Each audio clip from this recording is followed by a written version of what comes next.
Hey everyone, welcome back to our channel. If you're new here, please subscribe. I'd really love that. If you're returning, how you doing? What we're going to be talking about today is what people are seeing and experiencing in everyday life when it comes to being of the prepared mind. And I get sent pictures and videos and emails. And if you would like to do so, my email's in the description box below, okay? So this first email comes with some pictures, and they're beautiful pictures. And they come from a community member.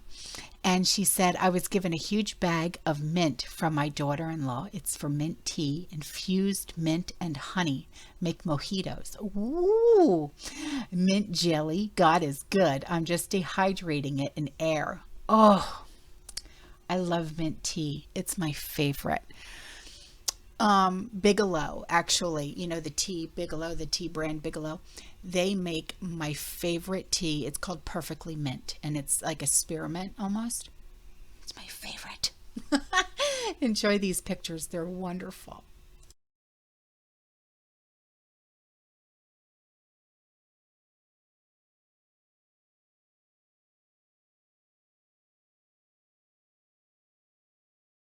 So here's another email with a picture, and she said, I just wanted to show you how amazing my collard greens look. I noticed that as soon as we had 80-degree days and a good overnight rain, they shot right up. They are spreading very fast. Here's a picture of them. Oh, they're beautiful. I love them. Oh.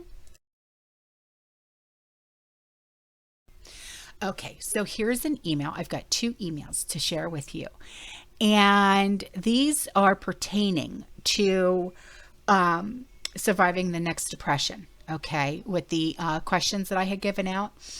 And so here are the answers. Okay, so she said to answer your questions on how to improve your knowledge to prepare for the next depression, here are my thoughts. So the first one is not just chickens. Know how to raise rabbits and goats or lamb. Know how to butcher them. During a financial depression, just knowing how to raise chickens will not be sufficient. And for those saying they can't have these animals because of where they live, those laws will change as soon as people try to supply food for their dinner table. Research the needs of these animals and which best fits your needs.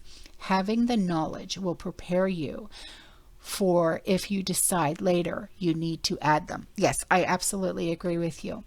We can have chickens here, but we can only have 4, and we have to have a permit for them. And the coop cannot be seen from the road, and it cannot be seen by neighbors. And we cannot have any roosters. Yeah. So that's just, that's a little bit of info for you. Rabbits, like meat rabbits, I don't know anything about rabbits, honestly. Goats or lamb, because we live in residential, it's not deed restricted. I don't live in an HOA or anything like that, but we can't have livestock like that. But yeah, I'm sure that the rules will change. I'm sure they will change. Yeah.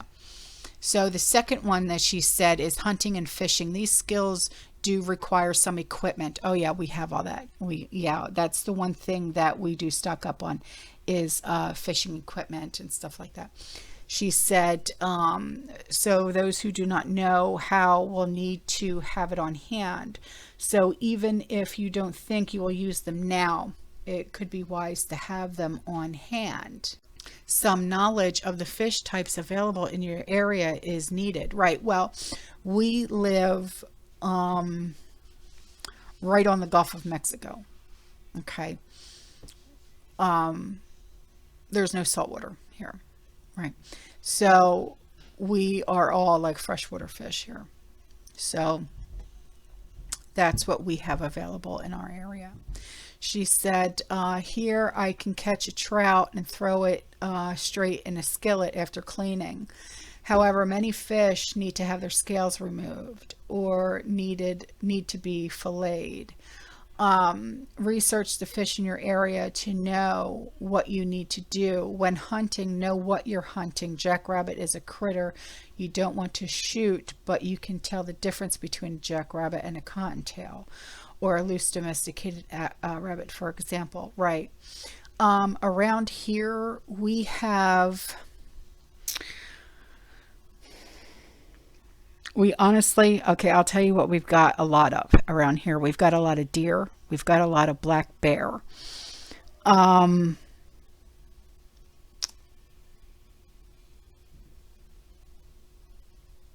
We do have quite a few endangered animals.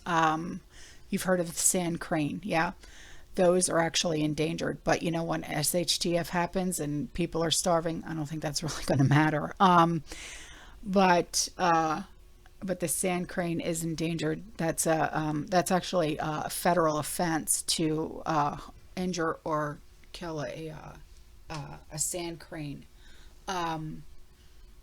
But we've got a lot of turtle here. I mean, huge turtle, huge turtle. Oh my gosh. Nah, my brain just went blank. I hate when that happens. Wow. I'll have to get with Andrew because him and my nephew Gavin and a lot of their buddies, they go hunting. So I'll have to get with them and ask them. So the next one, she said, gather knowledge on the old ways of keeping food. Example, my great-grandparents were dairy farmers back in the 1850s, 1880s. They built a milk cooling shed over a creek to put the milk cans in to cool the milk. The milk would keep for a week if it wasn't used up before that. Oh, that's interesting.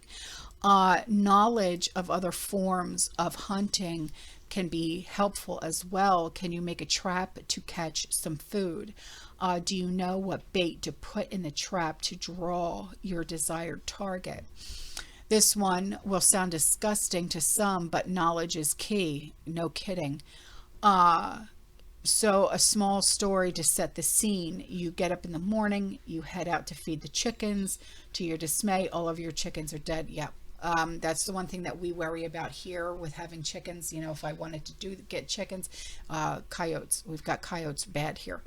Not eaten, just dead. Why? What happened? How can you figure out? Knowledge of scat, animal poop, can help you figure it out. This scenario has actually happened to us.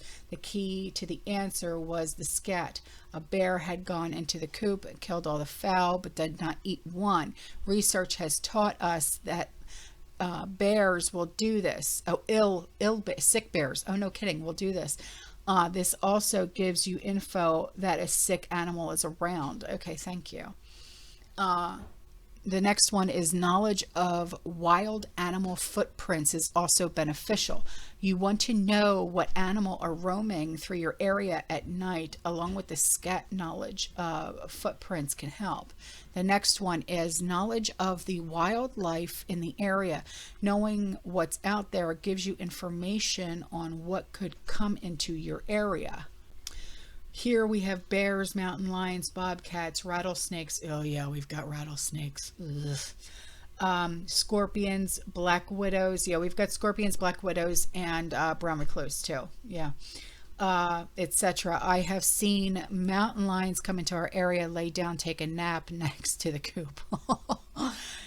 She had no desire to get into it because she wasn't hungry, but she just wanted to rest. After a 45-minute nap, she got up and went on her way. So observation on what the wildlife is doing will help you decide if you need to take action or not. Hope this helps. Oh my gosh, did it. Wow. Thank you so much. This was amazing. Thank you.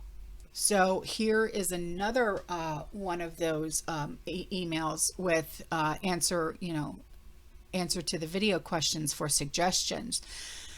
She said, the coming of the Great Depression, I hope this helps someone. My great uncle Lee, who died at 104 years of age, oh, God bless him, in 2009, was empathetic about or emphatic, sorry, about being aware of things that reminded him of the Great Depression era. He told me the psychological impact on families during that time was due to a 40% reduction of income. Right on. See? Right on. If you even still had a job, both working class up and upper middle class families were drastically affected by malnutrition and inadequate clothing. See, this is why we prep, man. Okay, this is why we do what we do, and tinfoil hat and all that. But we're not the crazy ones. I'm telling y'all right now. Okay. The roaring 20s had left many in severe debt as credit was extended everywhere during the years before the Great Depression. And what's going on? What's going on? All right, everybody was being given credit, boom, boom, boom, boom, boom. Here, buy a house, buy a house, buy a house, buy a house, buy a car, buy a car, buy a car, right? And then now what's happening? Okay, you can't even, did that just fall off the wall? Some bitch. You can't even get a loan through a bank right now because of the economy, even if you've got good credit. So that's just another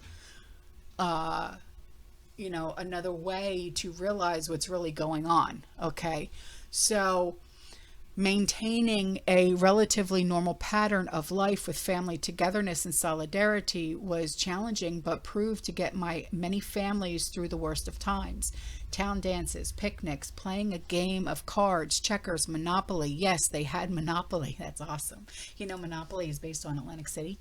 That's where I'm from. So games helped to relieve the stress for a few hours or an afternoon. Many men left their families behind in the family home in search of work in bigger cities. Others moved city to city with their families, having no place to call home while looking for work. Well, that had to be hard, especially if you had little ones. You know what I mean? Women became the network of kin, lifetime friends and neighbors, everyone doing their part to help out. Women and children took on menial tasks as work for hire for an income.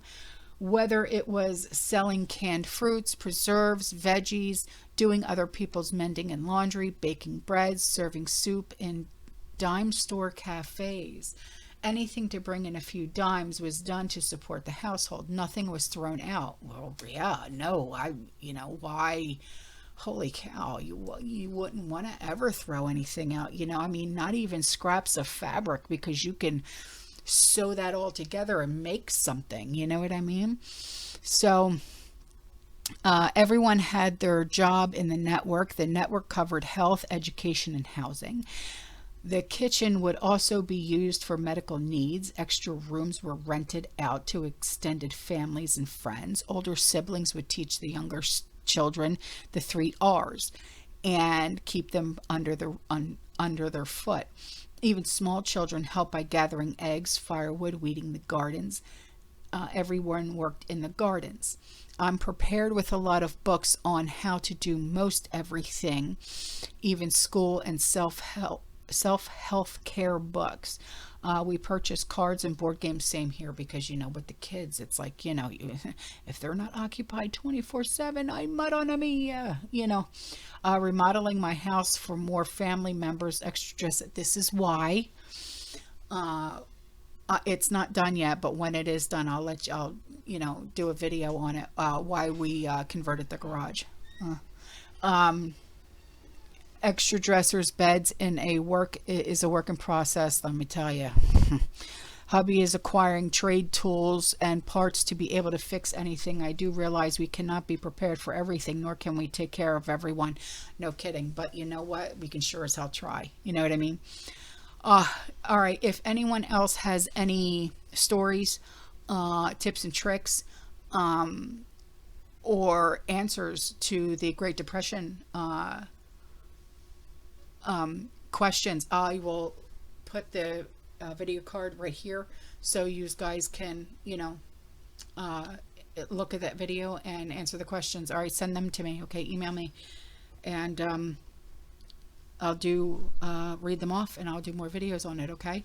All right, guys, I'm out of here. I'll see you in the next one. Okay, you stay safe, you stay positive, you keep prepping, and as always, fear less. Ciao.